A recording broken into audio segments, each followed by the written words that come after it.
आज हम बात करने वाले हैं सेलफोन टावर्स के ऊपर कि सेलफोन टावर जो होते हैं हमारे, ये इनकी इतनी हाइट की होती है। और कभी भी आपने देखा होगा कि इन टावर्स को हम बिल्डिंग्स पे लगाते हैं, कुछ टावर होते हैं ग्राउंड पे लगे हुए, तो दोनों में डिफरेंस क्या है ना। और इनकी हाइट इतनी ज़्यादा बनाई की जाती है, बेसिकली कोई भी टावर क्यों इतनी हाइट पे स्टेब्लिश किए जाते हैं, ये छोटे क्यों नहीं होते हैं, तो इसके बारे में हम लोग डिटेल में आज पढ़ेंगे, ठीक है। तो जैसा आप यहाँ पे देख सकते हो स्क्रीन के ऊपर, यहाँ पे दो डायग्राम है, दो पिक्चर्स है, और मैंने हर एक पिक्चर के ऊपर कुछ सर्कल मार्क किए हुए हैं। जैसे कि आप डायग्राम पे देखो, यहाँ पे मैंने यहाँ पे सर्कल मार्क किया हुआ है, यहाँ पे सर्कल मार्क किया हुआ है। ये जो टावर्स है, ये घर के बगल में लगे हुए हैं, मतलब जमीन के ऊपर खड़े हैं सारे टावर। कोई भी टावर बिल्डिंग के ऊपर नहीं है। आप इनका हाइट देखो, लमसम मेरे को लगा 20-30 मीटर आराम से होगा यहाँ पे।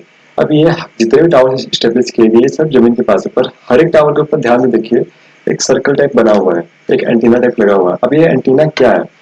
बेसिकली कोई भी टावर होता है, तो चाहे वो जमीन पे स्टेब्लिश किया गया हो, धरती के ऊपर हो, या फिर किसी बिल्डिंग के ऊपर लगा हुआ हो, दोनों में एक रिसीवर होता है, एक ट्रांसमीटर होता है, जो हमारे सिग्नल को रिसीव करे और फिर उसको ट्रांसमिट करे आगे। तो बेसिकली ये कुछ नहीं, ये आपके ट्रांसमीटर एंड रिसीवर है। मैं यहाँ पे टी से रिप्रेजेंट कर रहा हूँ ट्रांसमीटर को, और आर से रिप्रेजेंट कर रहा हूँ रिसीवर को। और इसकी जगह कुछ पहाड़ जो होते हैं, जो हमारे शहरी इलाके के पहाड़ होता है, उनके जो टावर की हाइट होती है उतनी नहीं होती है। लेकिन आप कभी किसी दूसरी जगह पे जाइए जहाँ पे डिस्टेंस ज़्यादा होता है, या फिर बहुत लॉन्ग डिस्टेंस कम्युनिकेशन करना होता है, उन सब जगह पे हमारे टावर के हाइट ज़्यादा रखे जाते हैं, ठीक है। अब यहाँ बात कर लेते हैं जो टावर्स हमने डिस्कस किया। दो तरह के टावर्स होते हैं हमारे पास, एक जो हम बिल्डिंग्स के ऊपर लगाते हैं, और एक जो ग्राउंड के ऊपर लगाते हैं। जो ग्राउंड के ऊपर टावर लगाते हैं उनको बोलते हैं हम लोग जीबीटी, ग्राउंड बेस्ड टावर। और जो हमारे बिल्डिंग्स के ऊपर लगाए जाते हैं टावर, उनको बोलते हैं रूफ टॉप टावर। उन्हें आरटीएफ बोलते हैं, रूफ टॉप टावर, ठीक है। रूफ टॉप टावर क्यों बोलते हैं? क्योंकि वो रूफ के ऊपर रहते हैं, घर की छत के ऊपर होते हैं, इसलिए रूफ टॉप टावर बोला जाता है। तो दोनों का डिफरेंस हम लोग एक बार देख लेते हैं स्क्रीन के ऊपर। तो पहला जो हमारा टावर है वो ग्राउंड बेस्ड टावर है।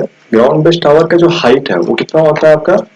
30 मीटर से लेकर के 200 मीटर, मतलब कि मिनिमम 30 मीटर तो होना ही चाहिए। अब देखो, पॉइंट समझो क्यों होता है 30 मीटर, और क्या रीजन इसके पीछे है। तो एक कॉन्सेप्ट समझ लीजिए, जितना मीटर टावर का हाइट रहेगा उतना ही किलोमीटर उसका रेंज रहेगा। अगर 30 मीटर का टावर है, तो 30 किलोमीटर का वो रेंज कवर कर सकता है, मतलब 30 किलोमीटर के रेंज में वो आपके डेटा को सेंड कर सकता है, आपके डेटा को रिसीव कर सकता है। जैसे हमने अभी कुछ देर पहले पढ़ा था ना कि टावर के ऊपर दो एंटीना लगे रहते हैं, कुछ इस तरीके से मैंने बताया था कि अभी एंटीना लगे रहता है हमारे टावर्स के ऊपर। तो ये एंटीना क्या करते हैं हमारे, ये रिसीवर है और ट्रांसमीटर है, जो हमारे डेटा को रिसीव कर रहे हैं और हमको ट्रांसमिट कर रहा है। आपने देखा होगा फोन के ऊपर टावर आता है, नेटवर्क आता है, जो कि हम रिसीव कर रहे होते हैं फ्रिक्वेंसीज को, ठीक है। वो इन्हीं एंटीनाज की वजह से आते हैं, और इन एंटीनाज को हाइट पे लगाने की वजह से हम ये पूरा नीचे का स्ट्रक्चर प्रिपेयर करते हैं। मेटल का स्ट्रक्चर जो होता है वो इसलिए प्रिपेयर किया जाता है ताकि सिर्फ वो एंटीना को हम हाइट पे प्लेस कर सके, क्योंकि वो एंटीना जितना हाइट पे रहेगा उतना उसका रेंज ज्यादा बढ़ेगा, ठीक है। तो यहाँ पे आप देखते हैं हम आगे थोड़ा सा इसके बारे में कि जो ग्राउंड बेस्ड टावर होता है उसको लगाने का कितना खर्चा बढ़ जाता है। तो लगभग मान के चलिए कि एक टावर लगाने का आपका खर्चा पड़ता है 25 से 30 लाख रुपए। मतलब क्या, एक अगर आप ग्राउंड बेस्ड टावर स्टेब्लिश कराते हो तो 25 से 30 लाख रुपए आपका उसका खर्चा बैठेगा, ठीक है। नॉर्मली क्या होता है कि जब रूफ टॉप टावर लगाओगे, मतलब घर की छत पे अगर आप टावर लगाते हो, उसका खर्चा इतना नहीं होता है, लेकिन ग्राउंड पे लगाने का खर्चा ज्यादा होता है क्योंकि हाइट बढ़ जाता है, ठीक है। सेकंड देख लेते हैं हम roof top tower. Roof top tower क्या होता है? रूफ टॉप टावर नाम से क्लियर है, छत, घर की छत पे लगेगा। आप यहाँ पे देख सकते हो, ये आपका घर का छत है, और छत के ऊपर टावर यहाँ पे ये वाला बना के रखा हुआ है घर की छत के ऊपर, ठीक है। तो इसका खर्चा कितना बैठता है? इसका खर्चा बैठता है आपका 15 से 20 लाख रुपए।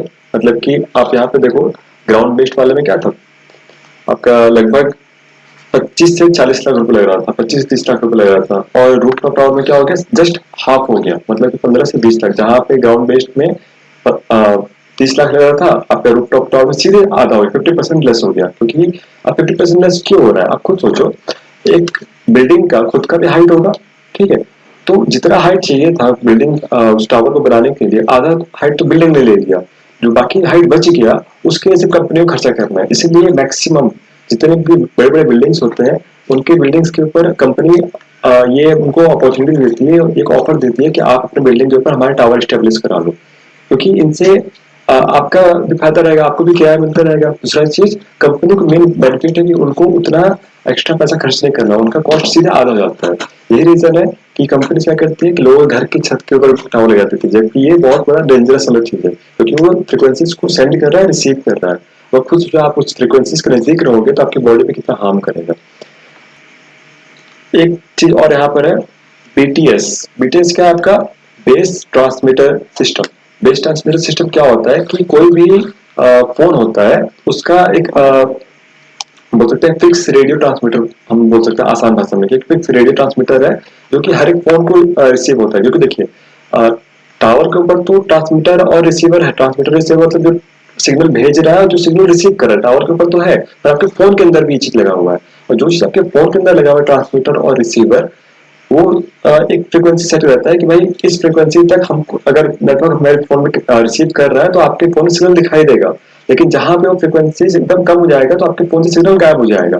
आपने देखा होगा कि एक ही घर के कुछ कमरे होते हैं जहाँ पे किसी एक कमरे में नॉर्मली क्या होता है कि अगर आपको जिस कमरे में जाने का मन नहीं कर रहा है ना, उस कमरे में ही टावर फुल आता है, उस कमरे में भी नेट बहुत तेज चलता है। ठीक है, लेकिन जिस कमरे में आप रहना पसंद करते हैं उस कमरे में कभी नहीं चलेगा, जिंदगी में नेट नहीं चलता है। ये पता नहीं क्यों, मेरे साथ तो होता है वैसा, पता नहीं आपके साथ होता है कि नहीं होता है। जैसे कमेंट में बताइएगा आपके साथ होता है कि नहीं ऐसा। अब यहाँ पे समझिए बेसिकली हो क्या रहा है। ठीक है, ये जो भी यहाँ पे लिखा है क्या बोलना चाह रहा है, तो जितने भी हमारे टावर है, वो टावर हमारे सेंड करते हैं क्या, ये एनालॉग फ्रीक्वेंसी, ये हमारे एनालॉग फ्रीक्वेंसी बोलते हैं इसको।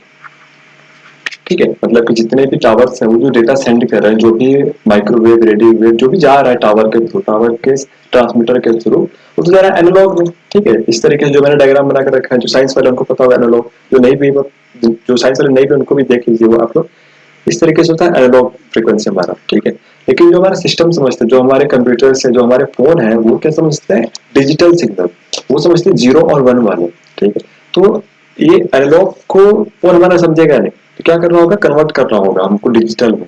तो जितने भी आपके ट्रांसमीटर है एंड जो सिग्नल हमको ट्रांसमिट कर रहे हैं, वो क्या होता है? वो रिसीव करता है कौन? हमारा फोन का रिसीवर। ठीक है, और फिर उस फोन के रिसीवर जब रिसीव करता है उसको, तो क्या रिसीव करता है? ये एनालॉग वाला रिसीव करता है, और रिसीव करने के बाद इसको कन्वर्ट करता है किसमें?